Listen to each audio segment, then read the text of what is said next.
네, 파이낸셜 타임즈의 헤드라인 살펴보도록 하겠습니다.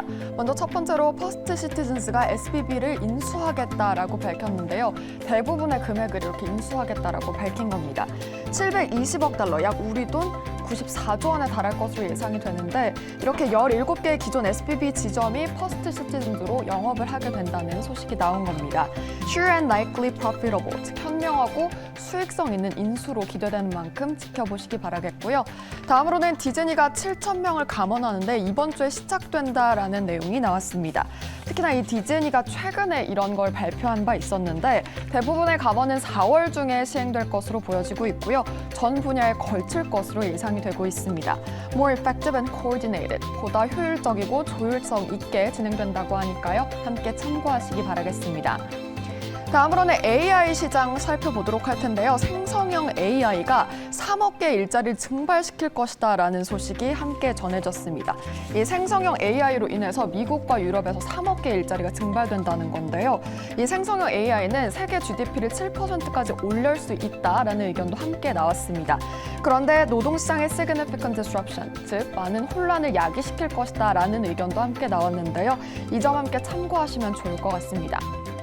마지막으로 암호화폐 기업들에 대한 소식 들려드리려고 하는데 홍콩 쪽으로 사업을 확장한다라는 소식이 함께 나왔습니다. 중국을 겨냥한 것으로 보고 있는데요. 최근 이렇게 입지를 굳힐 것으로 보여지고 있습니다. 이 홍콩이 최근 규제 개방을 추진지기 때문에 이렇게 진행하는 것으로 알려졌고 환경 측면에서 a competitive position, 즉 경쟁력을 확보할 것으로 보여지고 있습니다. 이 부분 함께 참고하시기 바라겠습니다. 지금까지 파이낸셜 타임즈의 뉴스 살펴봤습니다. 챗 GPT 그리고 AI 관련한 이슈는 계속해서 나오고 있고요. 디즈니 감원 소식은 앞서 헤드라인에서도 한 번 더 짚어드렸습니다. 이번에는 추동훈 기자와 어떤 이슈 나눠볼지 만나보도록 하겠습니다. 기자님 안녕하세요. 네, 안녕하세요. 저희가 첫 번째 이슈로는 파이낸셜 타임스에서 빠질 수 없는 은행 이야기 보도록 하겠습니다. 기사 함께 보도록 하죠. First Citizens Surge. 이 퍼스트 시티즌이라는 주가가 올랐다, 급등했다라는 기사의 제목입니다. 본문에서는 surged almost 50%. 이번에 장 초반 50% 넘게 급등했다라는 소식인데요. 세 가지 포인트로 정리를 했습니다. 당국이 보증하는 우량한 자산을 싸게 매입했다는 점이 호재로 일단 작용을 했습니다. SBB의 자산은 720억 달러로 추정되는데 제가 계산을 해보니까 약 77%나 할인된 가격이더라고요. 그러면서 이번 인수를 통해서 30위였던 퍼스트 시티즌즈는 단번에 25위로 올라왔습니다. 덕분에 다른 중소은행들의 주가도 이날 덩달아 올랐습니다. 그림 통해서 자세히 보도록 하겠습니다.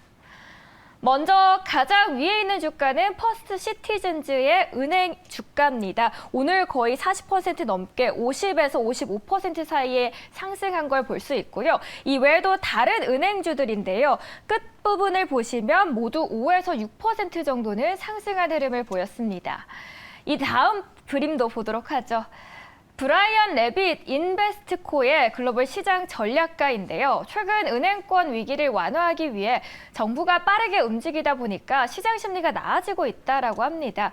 그리고 이 뱅크런, 다시 말해서 대량 예금 인출이 발생할 수 있다는 건 이전의 우려를 완화할 것이다라고 하는데 이달 뱅크런으로 파산한 SBB의 새 주인이 미국 퍼스트 시티즌즈 뱅크쉐어로 결정이 됐습니다. 전반적인 은행 업계의 영향력과 파급력은 어땠나요? 네, 말도 많고 이제 탈도 많던 SVB, 이제 그렇죠. 실리콘밸리 은행의 끝이 드디어 보이는 상황이다라고 보시면 될 것 같습니다. 자, 상황이 조금씩 나아지고 있습니다. 미국 상업은행 중에 30위권으로 달려있는 퍼스트 시티즌스 은행이 약 165억 달러의 실리콘밸리 은행을 인수한다라고 최종적으로 결론이 났습니다. 한국 돈으로는 약 21조 4천억 원 정도가 되는데요. 예금과 대출, 모든 자산들을 인수하는 것입니다. SVB 자산의 규모는 기존에 720억 달러로 추정이 됐는데 앞서 말씀해 주신 대로 약 77% 할인된 가격에 인수를 하게 됐습니다. 17개 지점을 두고 있는 실리콘밸리 은행의 이러한 지점들은 오늘부터 간판을 바꿔 달아서 영업을 이어갈 것으로 보입니다. 드디어 미국발 금융위기 이렇게 마무리되는 것인가 좀 봐야 될 것 같은데요.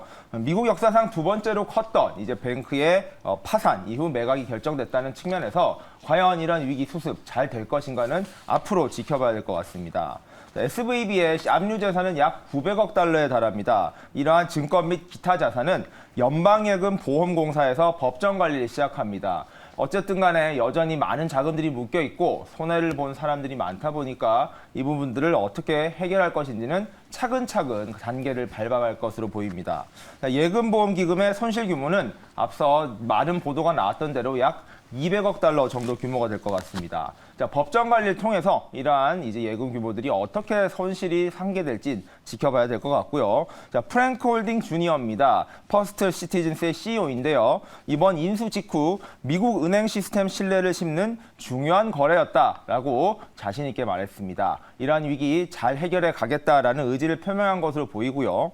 퍼스트 시티즌스는 1898년 노스캐롤라이나에서 설립된 은행으로 지난해 자산 규모는 1,091억 정도 달러가 되고 있습니다.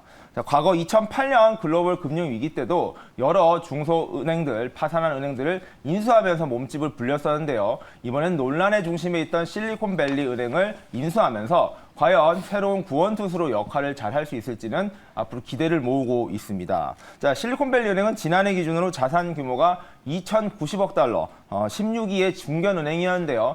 결과론적으로는 자신보다 규모가 작은 은행에게 인수가 되는 꼴이 됐습니다. 퍼스트 시티즌스는 이번 인수를 통해서 기존 30위에서 25위 은행으로 발돋움하게 되었고요. 주가는 결국 장 마감에는 53%가량 오르면서 굉장히 높게 급등했습니다. 자, 중소은행들의 주가 역시 앞서 살펴본 대로 많이 올랐습니다. 중견은행들의 주가들은 이번 달 들어서 굉장히 많이 빠지면서 시장에 우려를 줬었는데요. 이번 인수가 잘 마무리되면 과연 이러한 것들도 잘 극복이 되고 나머지 급한 불들도 다 끌 수 있을 것으로 기대를 모으고 있습니다. 퍼스트 시티즌스 은행은 거의 로또를 맞은 것 같습니다. 무려 77%나 할인된 가격이다 보니까 주가에도 긍정적인 영향, 호재로 작용을 했습니다. 저희 이어서 다른 외신들도 알아봐야겠죠. 이어서 마켓워치에서는 어떤 이슈들이 가장 눈에 띄었는지 박재현 아나운서와 함께 보도록 하겠습니다. 네, 이번에는 마켓워치의 헤드라인 살펴보도록 하겠습니다. 테슬라가 1분기 인도 대수에 관심이 집중된다라는 의견이 나왔습니다.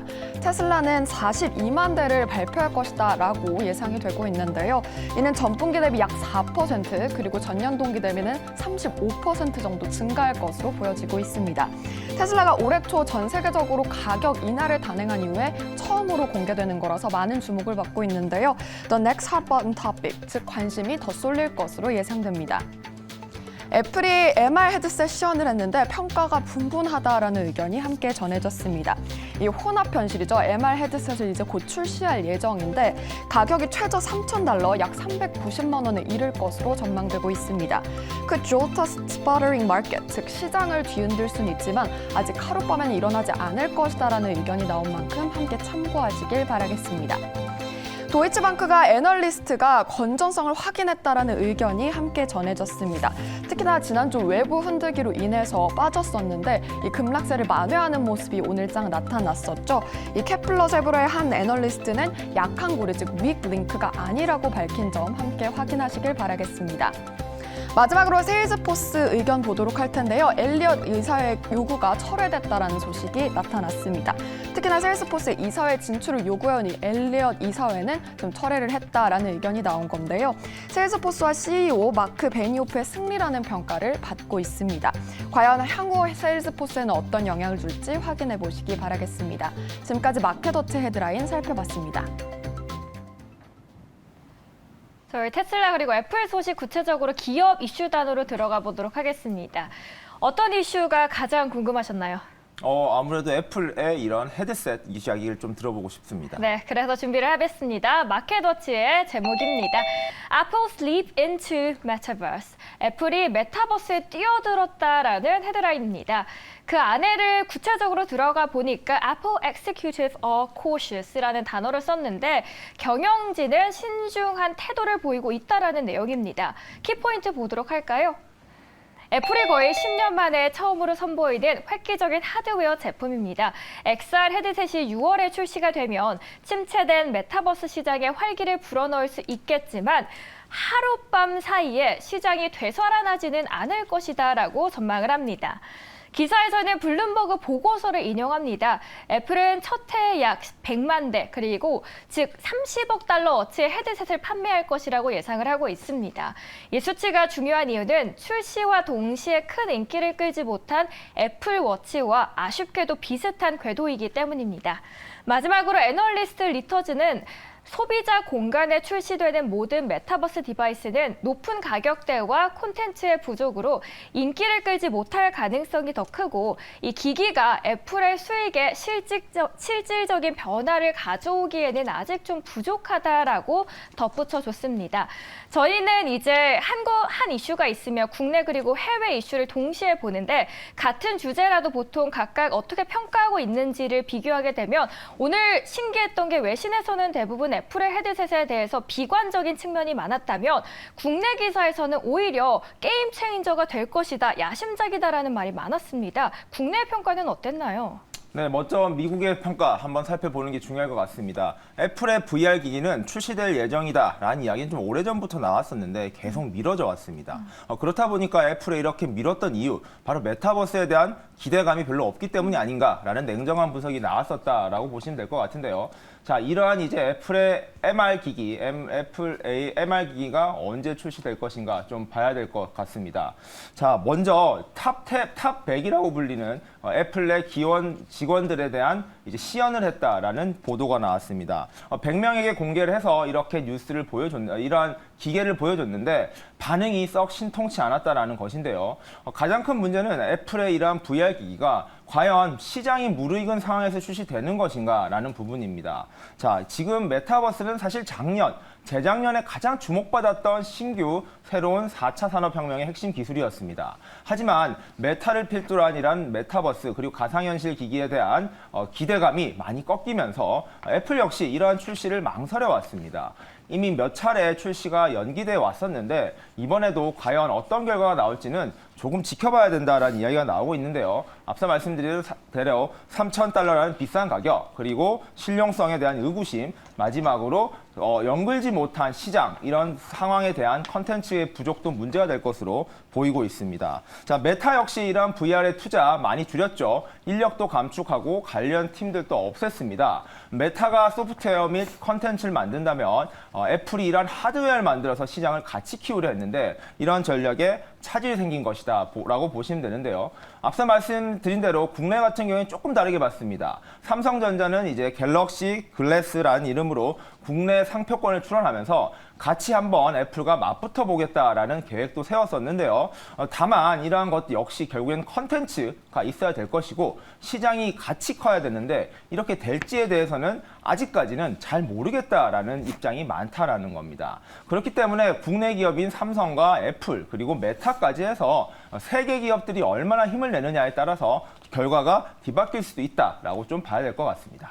네, 확실히 같은 이슈라도 외신에서 바라보는 시각 그리고 국내의 관점은 다를 수 있는 포인트들도 참고하시면 좋을 것 같습니다. 저희 두 번째 이슈로는 애플, 그리고 첫 번째 이슈로는 은행에 대해서 다뤄드렸습니다. 시청해주신 여러분 고맙습니다. 저희는 내일 또 이 시간에 찾아뵙도록 하겠습니다.